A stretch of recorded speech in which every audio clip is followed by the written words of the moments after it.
مسواک والے مسئلے میں خوب. اعوذ باللہ من الشیطان الرجیم. بسم اللہ الرحمن الرحیم. الحمد للہ رب العالمین وصلی اللہ علی محمد وآلہ الطیبین الطاہرین.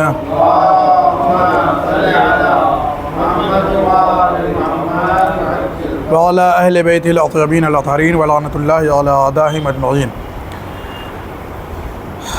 ہم لوگ گفتگو کر رہے ہیں مسواک سے متعلق، جن میں اور کئی چیزیں بھی شامل ہیں جن کا تذکرہ بعد میں ہوگا. فی الحال ہم مسواک کے اوپر گفتگو کر رہے ہیں کہ مسواک کے فوائد کیا ہیں اور اس کی برکتیں کیا ہیں.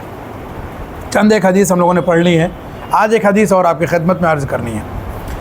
جناب پیغمبر اسلام حضرت محمد مصطفیٰ صلی اللہ علیہ وآلہ وسلم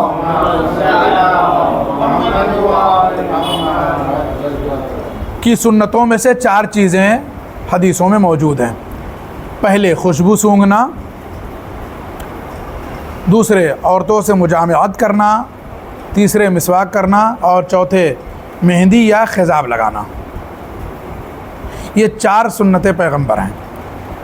خوشبو لگانا آپ کے لیے موجود ہے کہ آپ اپنی آمدنی کا اچھا خاصا حصہ خوشبو کو خریدنے میں صرف کرتے تھے، یعنی عود، عطر وغیرہ وغیرہ. مسواک کرنا آپ کی سنت میں شامل ہے، سیرت میں شامل ہے. مجامعت کرنا، یہ ہمارے ہاں بہت ساری چیزیں ہیں کہ جو بلا وجہ کی جو ہے وہ مثلا غلط تصور کی گئی ہیں، گندی تصور کی گئی ہیں. عام زبان میں کہا جائے کہ ڈرٹی مانی جاتی ہیں، پتہ نہیں یہ کیا کیا مانی جاتی ہیں، ہے نا. واللہ جو ہے وہ قرآن نے کہا ہے کہ ہم نے تمہارے لیے عورتوں کو، تمہاری بیویوں کو تمہارے لیے سکون قلب بنایا ہے. تو عورت اور مرد کی بات کرنا ہمارے معاشرے میں اتنا کیوں نازیبا سمجھا جاتا ہے، اتنا کیوں؟ ہاں ڈھنگ سے بات کرے آدمی، ایک الگ مسئلہ ہے. وہ ایک الگ مسئلہ ہے کہ ایک بہت سلیقے سے گفتگو کی جائے، وہ ضروری ہے. لیکن ہمارے نوجوانوں کو، ہمارے بچوں کو یہ سمجھانے کی ضرورت ہے کہ صحیح وقت میں شادی، بیوی سے نزدیکی، بیٹیوں کو یہ سمجھانے کی ضرورت ہے کہ تمہارے لیے تمہارا شوہر ہی سب کچھ ہے نا. گزشتہ ابحاث میں ہم لوگوں نے جو پچھلی بحثیں ہوئی ہیں ان میں ہم نے بہت ساری باتیں پڑھی اس طریقے کی کہ عورت اور مرد جو ہے وہ کیا ہے، کس طرح سے نزدیک ہوں، کتنے وقت نزدیک ہوں، کیسے کیسے نزدیک ہوں. ساری چیزیں ہیں. یہ ہمارے یہاں عیب نہیں ہے، یہ عملی ہیں اور یہ سب مستحبات میں شامل ہیں. گزشتہ شب جو ہم لوگ آپ لوگوں نے جو دیکھی ہے شب جمعہ، کہتے ہیں کہ بیوی سے نزدیکی کے لیے مستحب شب ہے شب جمعہ. اب اس کو نہیں بتائیں گے تو ہماری نسل کیسے سمجھے گی بھائی؟ یا وہ جو اوقات طے کیے گئے ہیں کہ ان موقع کے اوپر جو ہے وہ ہم بستری کرو تو اولاد پیدا ہوگی، ان موقعوں کے اوپر، یہ سب ہوائی باتیں نہیں بلکہ معصومین علیہ السلام سے یہ وارد ہے سب چیزیں. ان سب چیزوں کا بیان ہونا ضروری ہے، بتانا ضروری ہے، وغیرہ ہماری یہ موجودہ نسل اور آئندہ نسل ان باتوں سے ناواقف رہ جائے گی. یہ جو ایک تصور ہے کہ پیغمبر اسلام کی سیرت میں 4 چیزوں میں ایک چیز جو ہے مجامعت کرنا بھی شامل ہے. مجامعت کرنا یعنی عورت سے نزدیکی کرنا، یہ بری چیز نہیں ہے.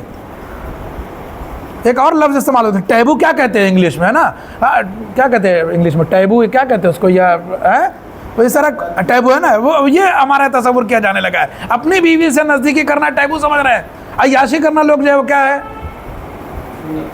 اس کو اپنے لیے جو ہے وہ باعث فخر سمجھتے ہیں، ہے نا. یہی سب باتیں ابھی آپ جو ہے وہ بیان کریے جو ہے وہ پبلک میں تو لوگ برا سمجھتے ہیں، اور پبلک جا کر کے خود برا کرتی ہے تو اس کو اچھا سمجھتی ہے. تعلیمات محمد اور آل محمد میں سب چیزیں. ہاں یہ ہے کہ سلیقے سے ہونا، اس کے طریقے بتائے گئے، آداب بھی بتائے گئے ہیں جو ہم آپ کے سامنے عرض کر چکے ہیں کہ اگر بغل میں جو ہے وہ کیا ہے بچہ ہو تو اسے احتیاط کرے. میاں بیوی کی جو ہے وہ ملاقات کی آہیں اور جو ہے وہ سانسیں بھی بچے تک نہیں، سب آداب ہیں کا جو ہے وہ بچہ گفتگو نہیں کرنی ہے، ایک دوسرے کے شرمگاہ وغیرہ وغیرہ ساری چیزیں ہیں. تو یہ ایک سلیقہ ہے ایک جو تعلیمات محمد اور آل محمد میں ہے اور جن کا ہمارے ہاں بیان ہونا ضروری ہے. نہیں بیان ہوگا تو ہمارے بچے غلط کریں گے اور کر رہے ہیں شاید. یہی سب چیزیں ہیں. غسل جنابت نہیں بیان کی گئی کھلم کھلا. آج بہت سارے بچے غسل جنابت نہیں جانتے ہیں. آپ تعجب نہ کریے، ہمارے پاس ایسے لوگ فون کرتے ہیں 35 سال کے ہو گئے، 38 سال کے ہو گئے، ان کو غسل جنابت ہی نہیں معلوم. بھائی 35-38 سال آپ نے جو بھی نماز روزے جو بھی عبادت ہے کہ سب بیکار گئی نا آپ کی. پھر اگر غسل صحیح نہیں تو پھر سب کچھ بیکار ہو گیا، آپ پاکی نہیں ہوئے، نماز کیسی؟ تو یہ ساری چیزیں ہمارے یہاں بیان کرنے کی ضرورت ہے۔ تو مجامعت کرنا کیا یہ عیب نہیں ہے، بلکہ عبادت ہے، مستحب ہے، اس کا اپنا ثواب ہے، اللہ نے اس کے لیے جزا رکھی ہے۔ مہندی کا خضاب لگانا یہ بھی ایک جو ہے وہ مستحب ہے، ہمارے نبیوں نے کیا ہے، اماموں نے کیا ہے، علماء کرتے رہے ہیں۔ یہاں تک کہا گیا ہے کہ پیغمبر کی غالباً حدیث ہے، فرمایا پیغمبر غیروا الشیب ولا تشبہوا بالیہود، یہاں پر نہیں الگ سے بتا رہے، کبھی پڑھا تھا بچپن میں یہ حدیث، کہا اپنے بالوں کو خضاب کرو تاکہ تمہاری مشابہت یہودیوں سے نہ ہونے پائے۔ یہودی کیا ہے؟ ڈائی نہیں کرتے ہیں بالوں کو، ویسے ہی رہتے ہیں، کہ تم کرو تاکہ تم جو ہے وہ کیا یہودیوں کی طرح نہ دکھو، مستحب ہے۔ حضرت امام محمد باقر علیہ السلام سے منقول ہے کہ خدا تعالیٰ سے خانہ کعبہ کے کافروں کی شکایت کی کہ حق تعالیٰ نے اسے وہی فرمایا کہ اے کعبہ ٹھہر، میں ان کے بدلے میں تیرے لیے ایسا گروہ بھیجوں گا جو اپنے دانتوں کو درختوں کے شاخوں سے صاف کرتے ہوں گے۔ چنانچہ جب حضرت رسول اللہ صلی اللہ علیہ وآلہ وسلم کو نبوت ملی تو جبرائیل ان حضرت کے لیے مسواک و خلال لائے۔ کیا سمجھے؟ خانہ کعبہ نے ایک دن اللہ کی بارگاہ میں شکایت کی، پانچویں امام سے منقول یہ حدیث ہے، فرمایا کہ خانہ کعبہ نے ایک دن اللہ کی بارگاہ میں شکایت کی، پروردگارا یہ تیرے جو بندے ہیں جو کافر ہیں یہ آتے ہیں تو ان سے بڑی بدبو آتی ہے ان کے منہ سے، یہ کافر آتے ہیں ہمارے آس پاس تو ان سے بدبو آتی ہے۔ اللہ نے فرمایا کہ گھبراؤ نہیں، ایک گروہ ہم پیدا کریں گے، ایک گروہ کو جو ہے منتخب کریں گے کہ جو اپنے دانتوں کو درخت کے ایک شاخ سے ٹہنی سے جو ہے کیا صاف کر کے آیا کرے گا، ان سے خوشبو آیا کرے گی۔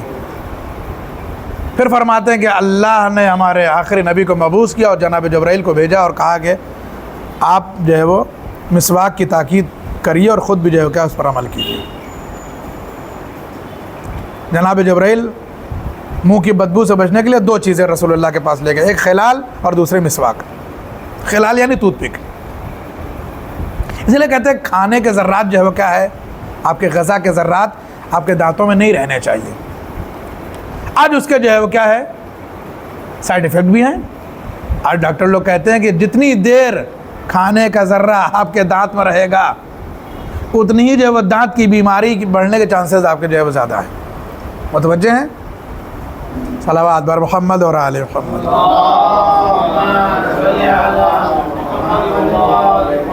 حدیث معتبر میں منقول ہے کہ ایک شخص نے حضرت امام جعفر صادق علیہ السلام سے وضو کے بعد مسواک کرنے کے بابت سوال کیا۔ اس نے پوچھا کہ وضو کے بعد مسواک کرنا کیسا ہے؟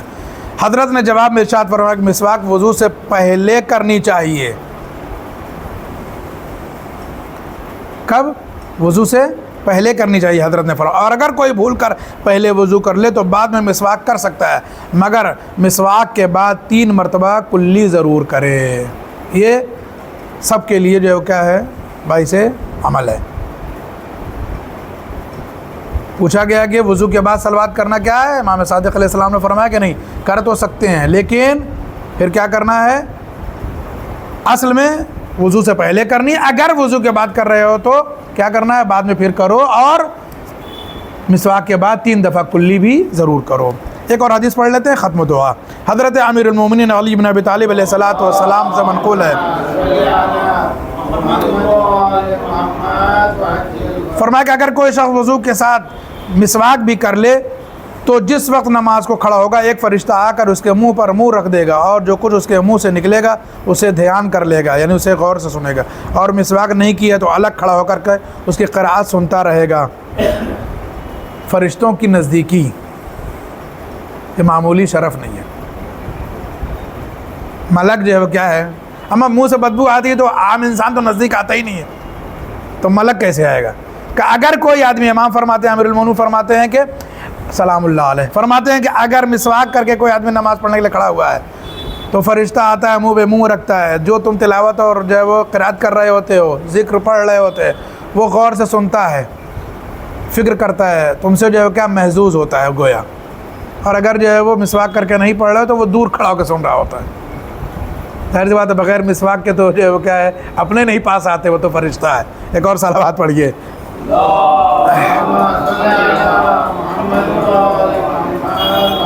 اگر اجازت دیں تو یہ والا صفحہ ختم کر دیں, 2-3 حدیثیں چھوٹی چھوٹی بچی ہوئی.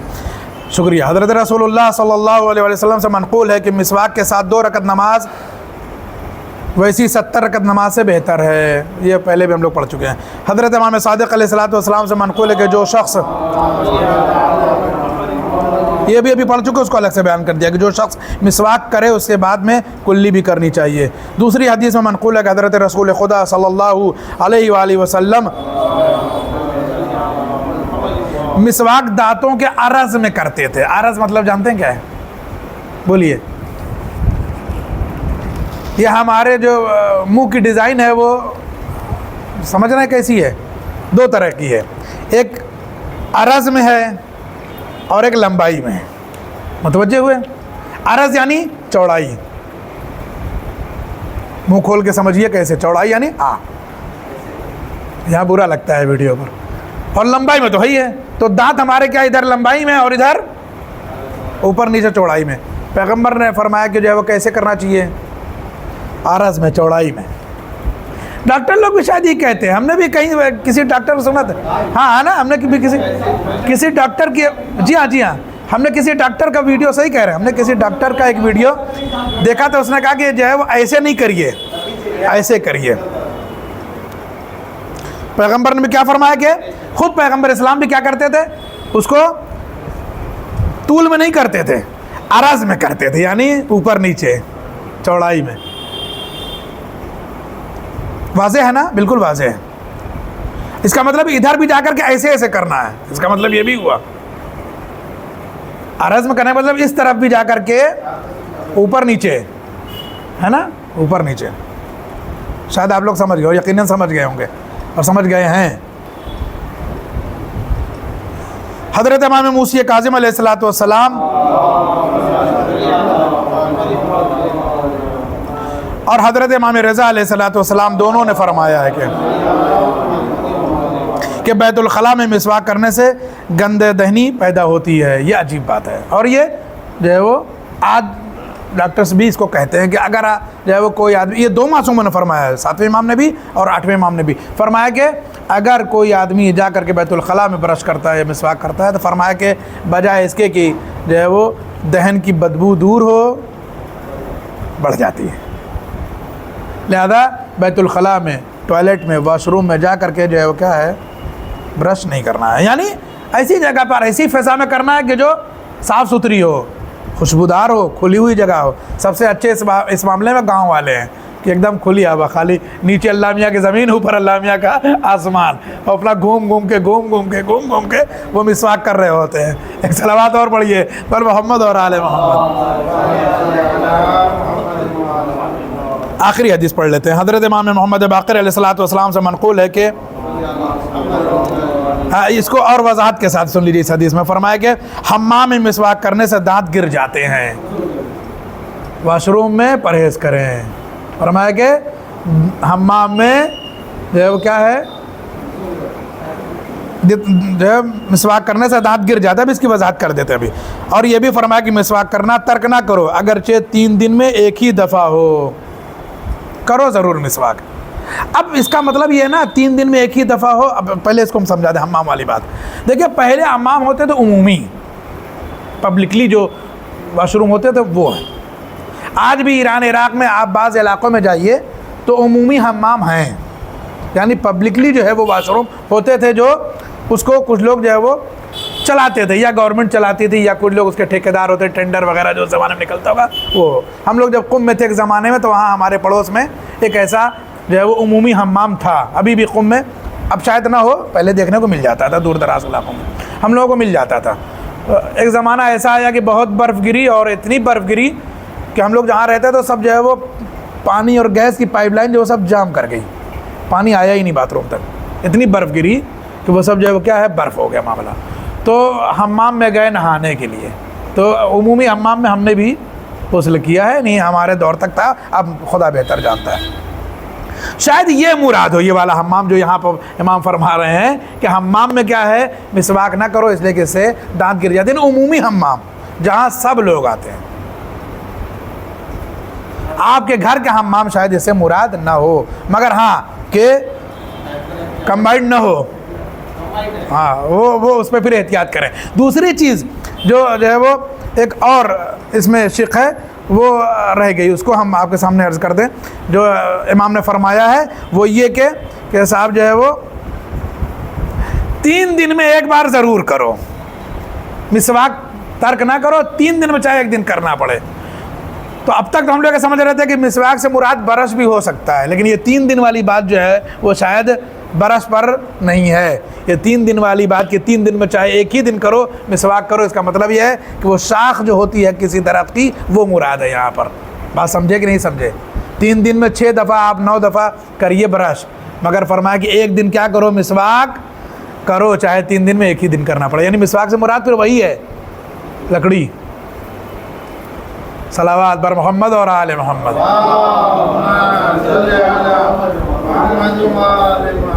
اعوذ باللہ من الشیطان الرجیم، بسم اللہ الرحمن الرحیم۔ اللہم کل ولیک الحجۃ ابن الحسن صلواتک علیہ وعلی آبائہ فی هذه الساعة وفي كل ساعة وليا وحافظا وقائدا وناصرا ودليلا وعينا حتى تسكنه أرضك طوعا وتمتعه فيها طويلا اللهم صل على محمد وآل محمد وعجل فرجهم۔